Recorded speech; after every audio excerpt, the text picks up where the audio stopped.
만약에요, 일본 법학계에 살아있는 전설한테 직접 멘토링을 받는다면 어떨 것 같으세요?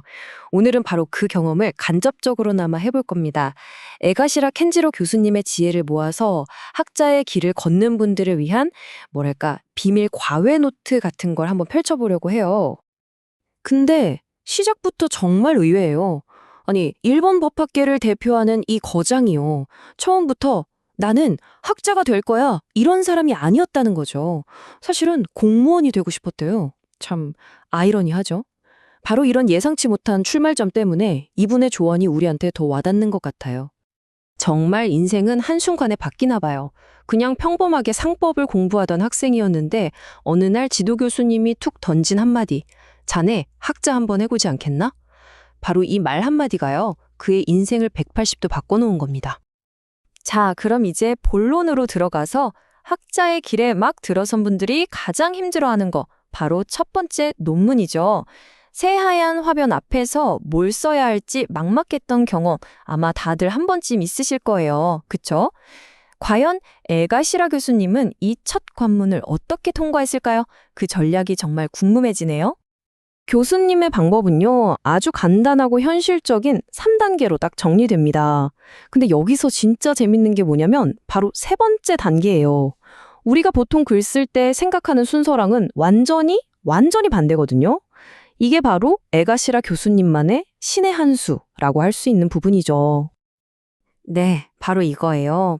그러니까 결론은 이거야 라고 딱 정해놓고 거기에 맞춰서 글을 억지로 끼워 넣지 말라는 거죠. 생각해 보세요. 연구라는 게 하다 보면 계속 새로운 게 보이잖아요. 내가 생각했던 거랑 다르네? 이런 순간들이 오거든요.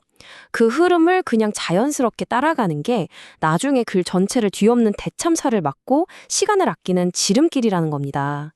정말 현실적인 팁이죠? 자, 이렇게 첫 논문이라는 큰 산을 하나 넘었어요.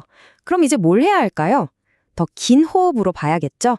수십 년 동안 학계에서 살아남고 또 내 목소리를 내기 위한 장기전, 이른바 롱게임 전략에 대해 한번 알아보겠습니다. 자, 이 화면을 보시면 교수님의 전략이 한눈에 딱 보이죠? 정말 똑똑하지 않나요? 그러니까 남들 다 뛰어드는 상장회사법 같은 레드오션에서 힘들게 싸우지 말고 아직 사람들이 잘 모르는 중소기업법 같은 블루오션을 찾으라는 거예요. 치열한 경쟁은 피하고 그 분야에서 내가 최고의 전문가가 되는 것. 이게 바로 에가시라 교수님 커리어의 핵심 전략이었던 거죠. 좋아요. 그럼 자리를 잡은 다음에는요? 어떻게 해야 롱런할 수 있을까요? 교수님은 장기적인 성공을 위해서 세 가지 원칙을 이야기합니다. 첫째는 남들이 그냥 지나치는 정보를 찾아내라는 것. 둘째, 어떤 한 가지 방법론에만 고집 부리지 말고 이게 효과적이다 싶으면 뭐든 쓰라는 거고요. 마지막으로 셋째, 내가 학자라는 걸 무기로 삼아서 기업이나 정부에서만 얻을 수 있는 특별한 정보를 얻어내라는 겁니다. 진짜 실용적이지 않아요? 하지만 아무리 대단한 학자라고 해도 사람이잖아요. 기계가 아니죠. 수십 년 연구 인생에 어떻게 좋은 날만 있겠어요? 누구나 한 번쯤은 겪게 되는 거, 바로 슬럼프입니다. 에가시라 교수님도 이걸 피해갈 순 없었는데요. 과연 이 위기를 어떻게 헤쳐나갔을까요? 근데 여기서 또 놀라운 점이 있어요. 교수님은 이 길고 긴 슬럼프를 막 억지로 극복해야 돼! 이렇게 애쓰지 않았다는 거예요. 대신에 그냥 잠시 방향을 좀 틀었어요. 다른 실용적인 프로젝트에 집중하면서 영감이 다시 돌아오길 기다린 거죠.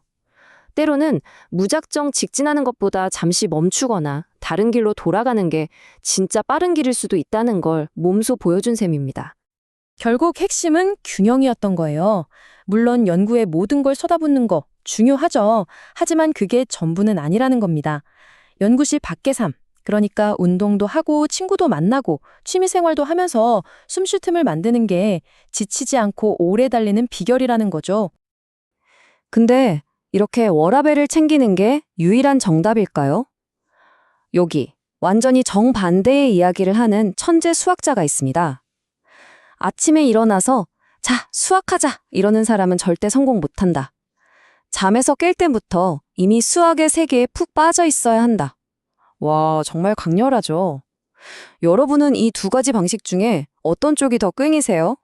이런 교수님의 따뜻함은 멘토링에서 정말 빛을 발합니다. 영국 케임브리지 대학에서 영감을 받아서요. 대학원생 한 명 한 명이랑 매주 1대1로 만났다고 해요. 와, 생각해 보세요. 이게 보통 시간과 정성이 들어가는 일이 아니잖아요. 자, 이제 거의 마지막입니다. 그렇다면 이 위대한 스승이 앞으로 학자의 길을 걸어갈 우리 같은 후배들에게 정말로 남기고 싶었던 가장 핵심적인 메시지는 과연 무엇이었을까요? 그의 철학의 정수를 한번 들여다보시죠. 교수님이 말하는 학자의 세 기둥은 이렇습니다. 첫째, 나보다 앞서 길을 닦은 선배들을 존중하고 그들의 연구에서 배우라는 것. 둘째, 대학이라는 울타리 안에만 갇혀 있지 말고 밖으로 나가서 진짜 세상이 어떻게 돌아가는지 보라는 것. 그리고 마지막으로 희망을 가지라는 겁니다. 이 학문 세계는 결국 공정한 곳이라는 믿음이요. 이 세 가지가 바로 그의 철학의 심장인 셈이죠. 결국 모든 건 이 한 가지 믿음으로 통하는 것 같아요. 정말 좋은 논문을 쓰면 반드시 누군가는 알아본다. 내 실력과 노력은 결국 배신하지 않는다는 거잖아요. 아마 길고 외로운 연구의 길을 걷는 모든 분들께 이보다 더 큰 힘이 되는 말이 또 있을까요?